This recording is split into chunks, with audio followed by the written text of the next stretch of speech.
What's up, guys? So in today's video I'll be teaching you guys how to find directional bias when trading market structure. So we'll be using GBPJPY to analyze the chart from the daily time frame down to the 2 hours time frame, and currently this is we're in daily time frame. So without further ado, let's dive into it. So basically, first of all, what most of you guys do wrong is that when you come to analyze your chart from the higher time frame, you start focusing on what the market has already done in the past. So which is very, very wrong, because what the market has done, every moment in the market is unique. So market has done something in the past does not mean it to repeat itself again in the present. So what you have to do is that you focus on the current trend that market is giving us, which also you can, which the trend line will be a very useful tool for you to get the present moment, the present trend that market is giving us. So that would be a very useful tool for you trend using your trend line. So what I did right is that I marked out the trend that price is giving currently right here, which is this trend line right here. So that price have been bullish, GBPJPY has been bullish for the past month, and we have been getting in our structure of higher high right here, then a higher low, higher high, a higher low, then a higher high, then a higher low, then a higher high, then a higher low, then a higher high, then a higher low. Currently price is coming up to give us a higher high while maintaining this trend line right here. So all we have to do now is to look for our present chart, to what the market is currently giving us presently right now. So what do? We go down to the lower time frame to look for our point of interest. But before that, we have to mark out the zones that we're expecting price to bounce out from. So we saw that price did bounce from this zone, bounce right here, went to the upper side, also bounced right here, went to the upper side, bounced right here, went to the upside. So price also bounced from this zone, give us a move to the upper side. So what we are expecting is for price to come down to this zone to give us a move to the upper side before you take out this high.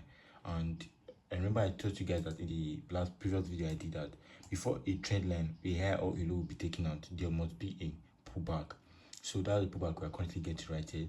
Price is about to take out this high, so we are getting this pullback, which means price is going to pull back to this trend line liquidity, take out this liquidity and pull back to our point of trade before we'll be looking for a buy.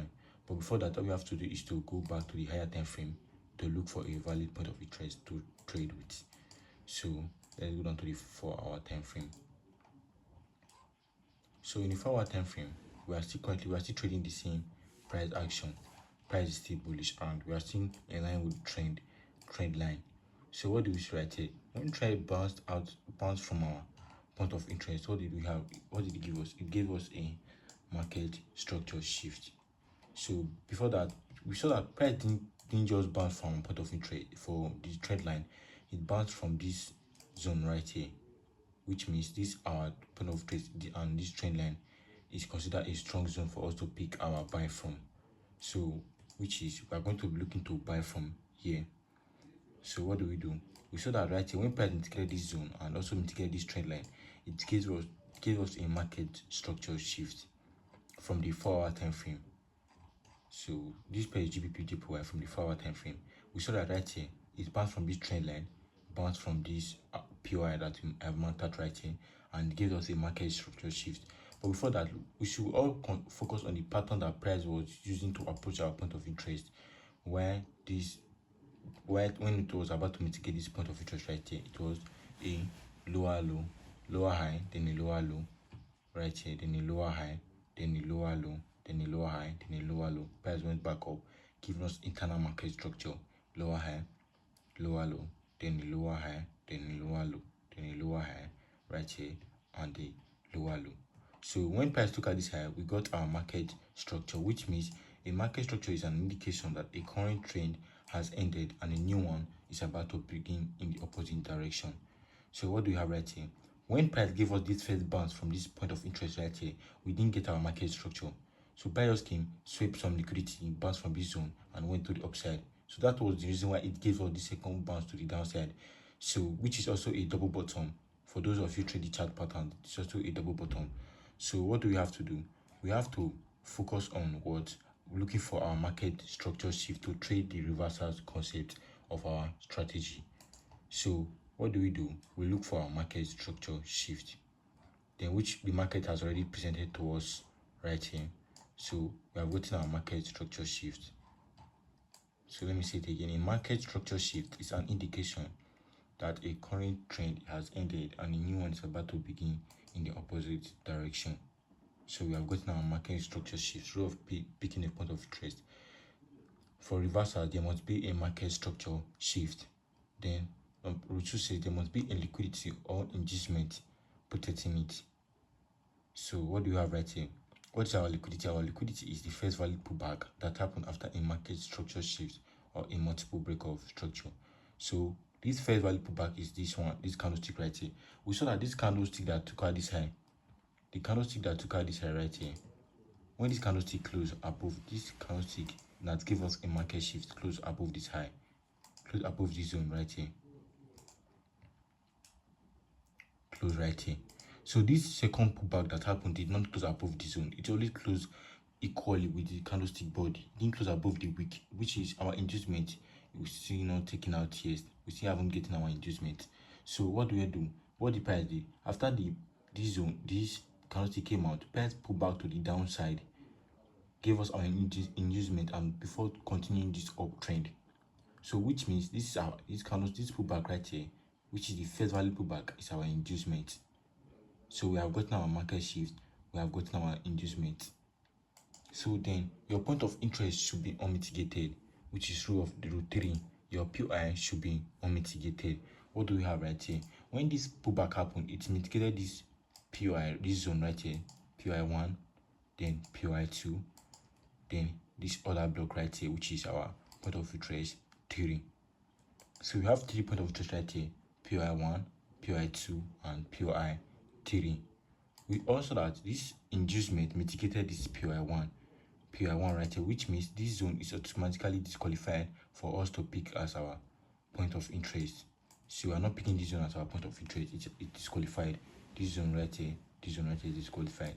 So we are not picking this one. The only zone we are using right here is this other block, which our rule number 4 says your point of interest. Rule number 3 says your point of interest should be unmitigated, where rule number 4 says pick the point of interest closer to your inducement. Our point of interest closer to our inducement is this other block right here. So we have gotten our market shift, we have gotten our inducement, and we have gotten our point of interest. So all we have to do is to wait for price to pull back to take out this inducement. So we see price already giving us a market shift, which is that this pullback will be happening starting very soon.